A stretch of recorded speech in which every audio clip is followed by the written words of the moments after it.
కటాక్షముంచమని నా పూర్ణ హృదయంతో నిన్ను బతిమాలు కొనుచున్నాను.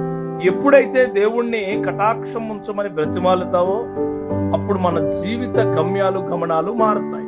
ఆయన్ని సమీపించి ప్రాధేయపడే శక్తి దేవుణ్ణి ఇమ్మని మనం అడగాలి. దేవుడు మన ప్రార్థనల్ని వింటాడు. తన ప్రజల ఆక్రందనను విని తనకిష్టమైన సమయంలో ఇష్టమైన రీతిలో వారిని విడిపిస్తాడు.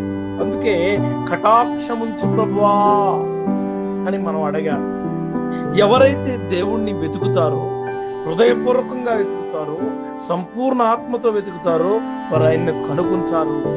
మనకు దొరికే సమయంలో దేవుణ్ణి వెతకాలి. ఆయన దగ్గరుండగానే మనం ఆయన్ని వేడుకోవాలి. దేవుడు మనకు దొరికే సమయం ఎప్పుడు దగ్గరగానే ఉంటుంది. నీ జీవితంలో ఎవరు నీకు దొరకరు అన్నప్పుడు దేవుడు నీకు దొరుకుతాడు. ఎవరు నీకు దగ్గరగా ఉండరు అన్నప్పుడు దేవుడు నీకు దగ్గరగా ఉంటాడు. నమ్మో.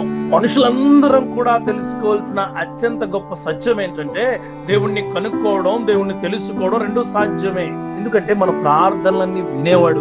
మనసారా మనం ఆయన్ని వెతికితే ఆయన మనకు జవాబిస్తాడు. మనుషులు దయచూపమని అడిగితే నువ్వు అక్కడే మనిషికి దాసోహం అయిపోతున్నట్టు అతని దగ్గర నువ్వు అవమానాలు ఖచ్చితంగా పాలవుతావు. దేవుణ్ణి, ఆయన బలాన్ని వెతుకు, ఆయన ముఖ దర్శనాన్ని ఎప్పటికీ వెతుకు.